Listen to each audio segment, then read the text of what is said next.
Hi, this is Donna Freeman of Yoga in My School, and I'm here today to chat with David Treleaven.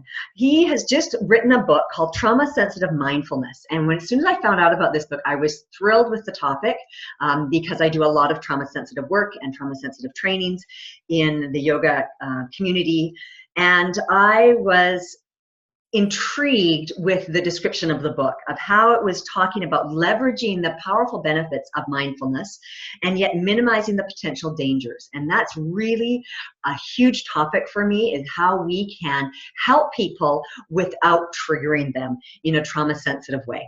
So without further ado, I'm going to introduce David. David, how are you doing? Hi, Donna. I'm great. Really happy to connect with you. I'm happy to connect with you too. Can you tell us a little bit about your background and what brought you to write this book? Yeah, I'm happy to. Well, I'm from Canada, which makes me really happy to connect with you. I know, right? It's great. I'm currently living in California, in the midst of all the mudslides and things we've had here over the summer. I'm originally from Canada, grew up in Toronto. I went west and it was in Vancouver for 10 years and worked as a therapist in Vancouver for a number of years. I was working with male sex offenders. I was working in the forensic department inside of BC Health, and then came down to the US and did a doctoral degree in psychology. And the short story, I can tell you my story if you like, but the basic version is I've been practicing meditation and mindfulness for a long time. And I'm really moved by the practice. It really changed my life. And then had an experience about 12 years ago where I ended up feeling quite dissociated on a retreat. And I got really confused and spun out and basically kept going to teachers and saying, hey, I'm having this experience and I feel like I can't come back to my body. And the basic instruction I got was really just trust the practice, keep coming back to the cushion. And so that's what I did. I was in a lot of pain emotionally at the time. And I just said, well, I want to be a good student, kept working it. But I found the more that I practice and even with the more intensity, it actually kind of made things worse. So ended up finding myself in a pretty rough spot after the retreat, talked to people about it. And they were talking about trauma. They really talked about trauma. They said, you should really, look into traumatic stress. I went and saw a trauma therapist, and it turned out that I was really in a couple year period of experiencing vicarious trauma or secondary trauma from this work I've been doing. And everything, Donna, just started to click, and it started to make a lot of sense. And so that's what sprung the investigation of, okay, what's happening at the intersection of mindfulness and trauma?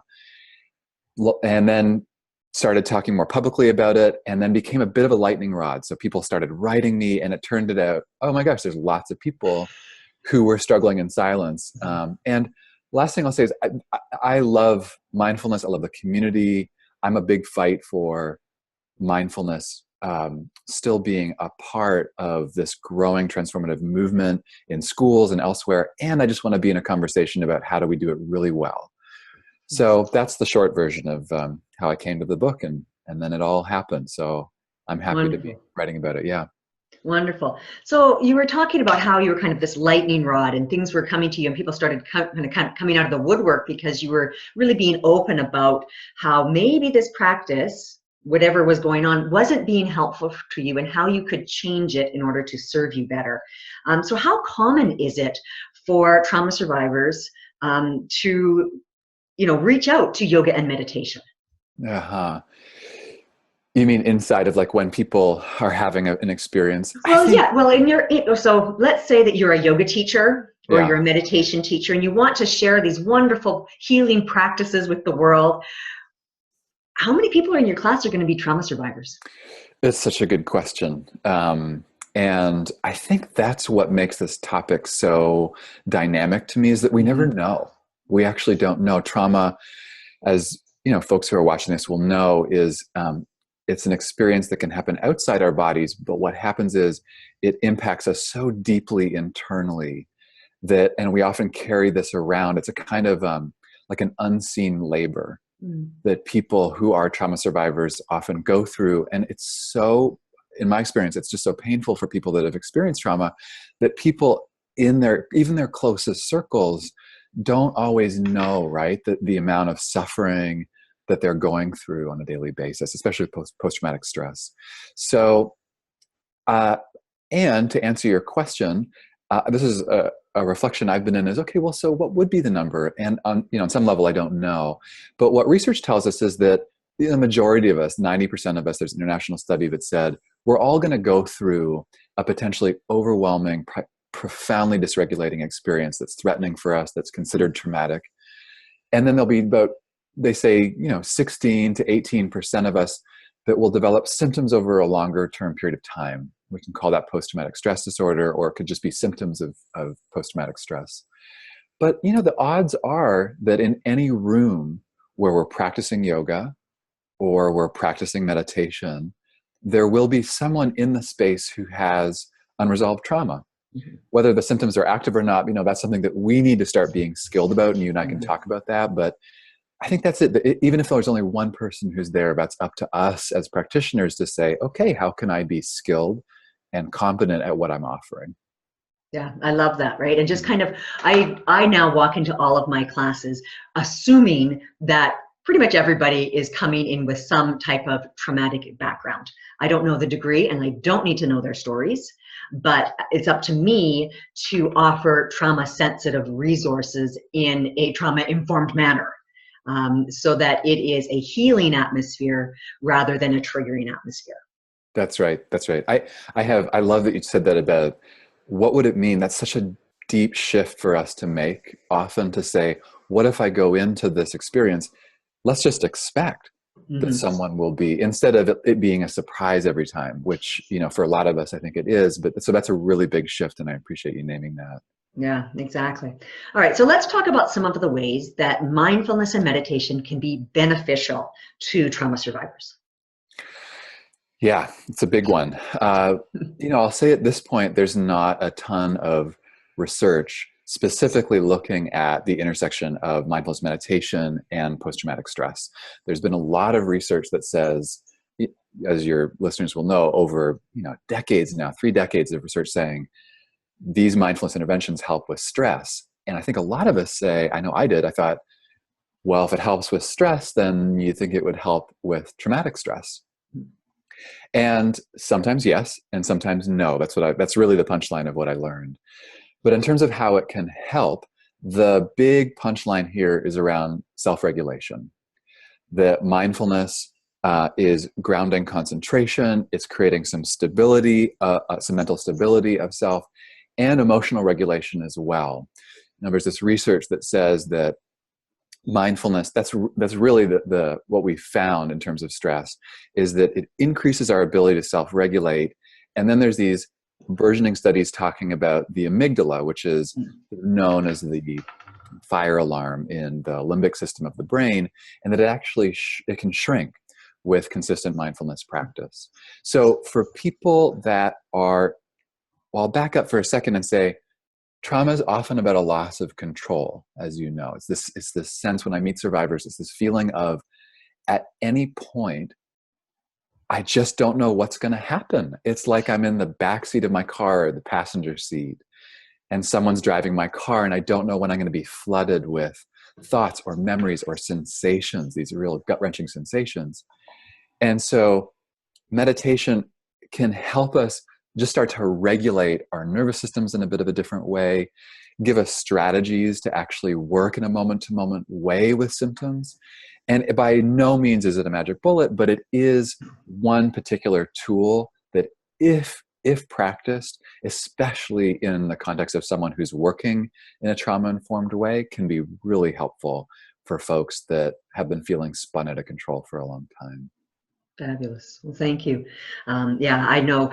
I like your description of, we have this research on mindfulness that is very deep and that it can be helpful. And so we assume that it will be helpful in this other context of being trauma informed. And yet sometimes it is, and sometimes it isn't. And that is kind of the tightrope that we walk, which ones are and which ones aren't. And that's why I think your new book is going to be so helpful to people who really want to offer things in a way that is trauma sensitive. So I appreciate you taking the time to have written it. I understand what it takes to write a book. So. Yeah. Hey, Donna, can I ask you a question about that? Yeah.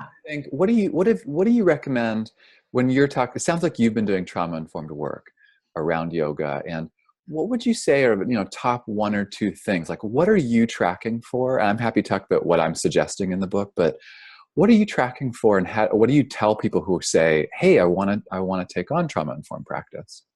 Well, the first couple of things I talk about are the languaging that you use, that you'll change your Yeah. languaging dramatically, dramatically from being the dictator at the top of the class to being very invitational and giving people options so that we're providing that sense of ownership for the practice.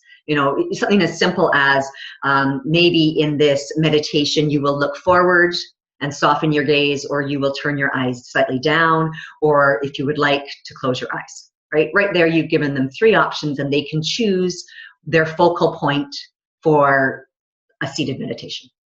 Right? That's great. So that they can, if they're not feeling comfortable with eyes closed, they might feel safer with eyes open, looking straight ahead, so that they can use their peripheral vision to track what's going on in the space, right? Just so simple things like that, but creating safety in languaging, safety in the environment.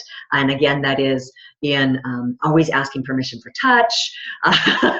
These type of things that seem not to be the norm, and I really want them to be the norm. I love it. I so appreciate it. I just want to say, I think what you're naming is such a profound shift that I think you and I are advocating for, and it might happen over the next 2, 3, 5, 10 years.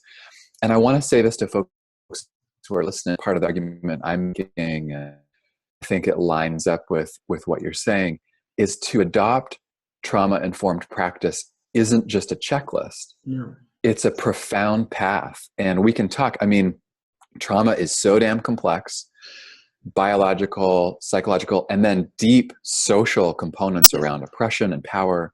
And so I just, for people, I think what you said about that tightrope, we're walking that rope of both having practical points to say, yeah, it is didactic. We can have a checklist, and at the same time to be in a deep practice. Like what you just said about choice, I think is just the most profound thing that we can offer survivors. We are, as practitioners and teachers, that we're an invitation into the practice and not demanding and leaving people in choice. And I think that takes, I don't know how it's been for you, but it's just years of training of how to be an invitation, but not be too wishy-washy. You know what I mean? Like I've been in classes where it's like, hey, everyone, if you want, maybe you can do this. But people also, I think, want to be held. So what's that balance? And I just love that you brought that up. So yeah, it's really, and it's difficult. It's part science and definitely part art. And to be able to combine those things together. So, and I highly encourage anybody who's listening to take trauma-informed training in your local area or online. Do what you can to become really aware of how to create safety, how to empower your practitioners with agency, and all those type of things, so that whatever interaction you're having with people, that you are respecting them and being helpful to them. But I want to get into what are some of the pitfalls, what some of the contraindications of doing mindfulness and meditation.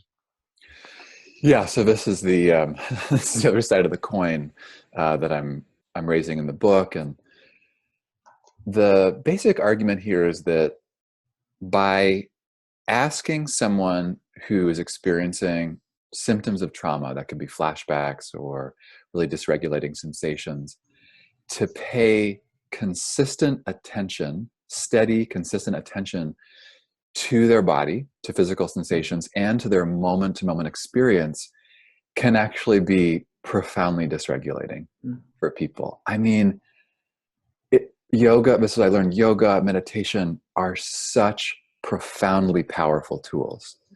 And as as your listeners will know, it opens up so many doors.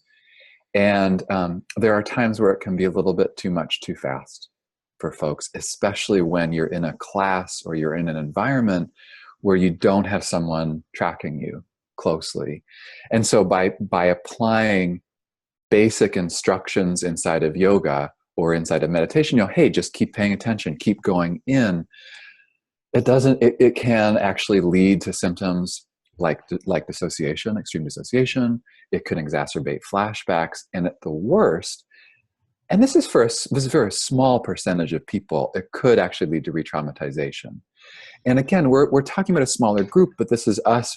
We get to be powerful as teachers and say, let's make sure this is accessible and safe for everyone that we're working with. So that's the basic unfolding. I'm happy to talk about more. In the book, I'm basically going through a number of chapters and saying, here's why this is happening. And there's lots of different angles that we could take on that. But that's basically the punchline here, is that more is not always more, right? It's just not, even though it's very counterintuitive. Like, I don't know, meditation, like, are you kidding? What could go wrong? And and then once you know, but you gotta, it's up to us to say, okay, let's bring this powerful practice in increasingly nuanced and applicable ways to folks who have had a range of different experiences. Love it. Love it. All right. So as you were saying in your book, you talk about the whys. This could happen and this is why it might happen. And again, we don't know. Most yoga instructors and meditation instructors aren't psychologists. We're not clinicians, and that's not our role, right? But what are some things, some tools, specific tools that we could use to make sure that our classes and our practices are safe, wise, and caring? That's great. I mean, for anyone that's listening to this talk, I love that's even would be someone's aspiration.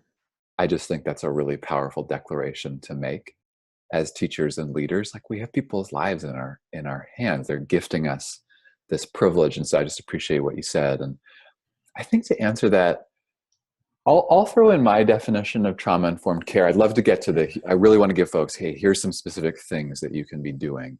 And I want to here's my definition of trauma-informed care. And I want to see whether it jives with what you think around yoga.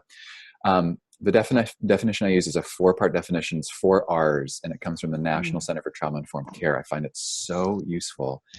And that is that it's realizing the widespread impacts of trauma, recognizing symptoms, responding to them skillfully, and actively trying to prevent re-traumatization. So re-traumatization is the last 4. So that's what I see. I think that is the what you come back to is a kind of a 4-part note almost that hits a scale where, okay, we're doing work to say, how widespread is trauma? What is traumatic stress? How does it relate to the Me Too movement? Black Lives Matter, everything that's cooking right now. Like, how can we tie in and go, let's keep getting back and looking at what we mean by trauma. And then being able to recognize symptoms, which we can talk about, and then responding skillfully. I so appreciate what you just said. Many of us are not going to be trained as trauma professionals. And then at the end of the day, how do we just keep people safe? Like, how do we actually make sure at the very least we're not having people re-traumatize themselves? So that's what I'm curious what you think of that 4-part. When I first heard that, I thought, oh, that kind of hits all the different notes. I love that. Actually, I really like that. I hadn't heard that before, so I appreciate you sharing that. But to realize the widespread nature, which I think people are beginning to notice. Recognizing symptoms, lots of people are like, well, what does it look like? Like, I don't know, like, I've got this kid misbehaving in class and he's just driving me nuts. Well, there could be something there. Right. Well, and even, there's so many symptoms, right? Which is a wonderful topic, and maybe one that we'll do another time, because I think that is a very rich topic as well. And then the responding skillfully, which I think is kind of the impetus of your book, is this is what's kind of happening, and now how can I respond in a skillful, careful manner? Totally. Yeah. So in the book, and I'm happy to loop back in a conversation with you about it, I really start with, here's a list of symptoms, which when you're in a nonverbal practice, you gotta get pretty good at it. And it's that combination, to say to everyone here, it's that combination of both, I get the vibe, maybe someone's struggling. We're all pretty, I'm sure, if you're a yoga teacher, you're good at being able to see that, or kids, and then learning how to engage skillfully and having a conversation. But then I think And then, so I'm happy to talk for a second about some specific suggestions. And I think what's so key here and what you've been talking about is not to the danger in assuming that just we can hold it. And this is a conversation with lots of different people, that trauma, it's not just it's not just a negative emotion. It's not just a negative emotion. It comes with negative emotions, as you know, and there are complex things happening in one's psychobiology that to undo trauma, to recover from trauma, it really does take some training. It really does take some skills. Just asking someone to feel more or drop in, like, I mean, I'm here in California, where you got lots of people, I don't want to be disrespectful, but where we kind of overestimate our ability of what we can and can't hold. So I think I appreciate what you said about saying, at a bare minimum, if you feel like that someone might experience trauma, to both have a conversation and be able to provide referrals. Yes. At a bare minimum for folks, have 2 to 3 people that you trust, that you can refer to, and say, hey, just to be able to provide that. Whether the person actually follows up on it, that's a whole conversation. But so I think that's number one. Just have some folks that you can refer to, because you don't have to hold everything. Well, and staying within your scope of practice is so vital, right? Yeah. It's like, I'm coming in, often I go into schools and I'm coming in as the yoga expert. I'm not coming in as the trauma expert. Oh my goodness. But my yoga class, I think, needs to be trauma informed. Knowing that 1 out of 4 preschoolers has had a traumatic experience in their background. It's like, all right. Even with those little kids, they need kid gloves as you approach them and as you do practices. So, yes, everybody needs choice. Everybody deserves to have agency and power over their body and what you're asking them to do. And if it doesn't feel right, you don't do it. That's so well said. And I just appreciate your passion. Like, I can really feel the way this is also, a topic that you really care about. And for folks, have you talked about the ACEs study before? Yeah. Okay. So folks know about that. That's just I'm hoping. Okay. If no one knows about the ACEs study, go Google ACES study. This is an important study, essential study. If you're doing any trauma-informed practices and training, you need to know about the ACEs study. It's big. It's really big. It's just so eye-opening. Yeah. I gotta tell you a quick story. I was in a circle this last year, and we did a practice called In and Out. I don't know if you've heard about this, but so we're standing in the circle, and the person reads this thing and says, and basically runs through a list of potentially threatening and overwhelming experiences. And you would step in by choice. If you revealed it, if you wanted to, and said, yeah, I've had this experience, or someone I know have had this experience. And just to look around the room, in a room that I would have never thought the amount of just intense trauma that people had experienced, and a reminder that it's just often under the surface all the time. So I do think that's part of our practice, is to remember, like, okay, right, how can I keep this at the forefront without being fear-mongering? So exactly, right? And we're here to help. We're here to facilitate. Many of us do this work because we care about other people and we want them to be their best selves, and as well as help us to be our best selves. Totally. And that's really the goal, I think, for anybody who is in a caring profession, is helping others and doing it in a way that shows love and respect and compassion. Agreed. Well, do you want to talk some specifics? Yeah, let's talk some specifics. Yeah. We've got about 5 minutes left. So okay, great. Read my book. Well, that's the gist of it. Go read his book, people. If you like it. Trauma Sensitive Mindfulness. I honestly cannot wait to get my hands on it. So it comes out middle of February, people. Just pre-order it.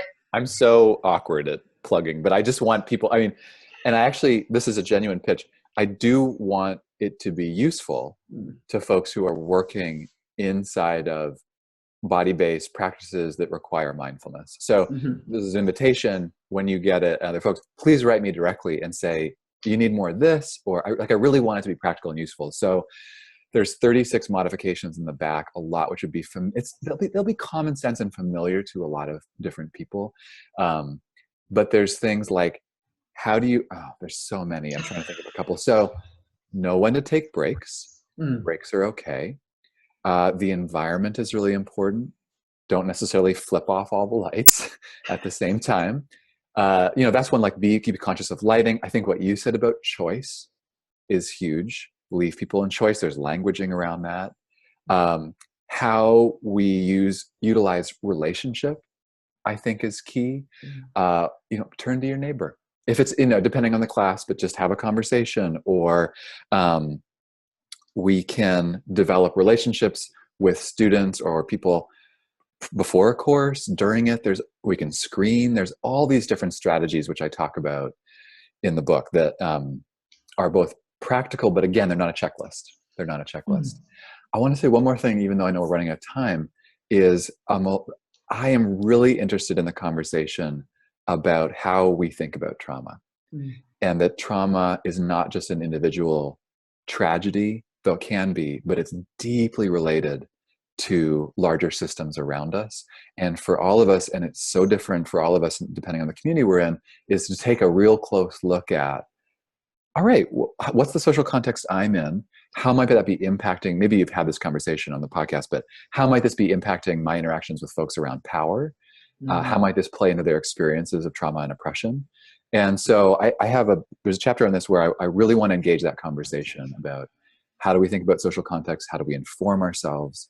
And just do a really good job, no matter what role we're in. So. Yeah. Well, I know that you're really active in this with the social justice and groups that, really are working to, make people aware of power dynamics and why sometimes we do things that are completely against our nature, but in the power dynamic, you totally understand why it happens.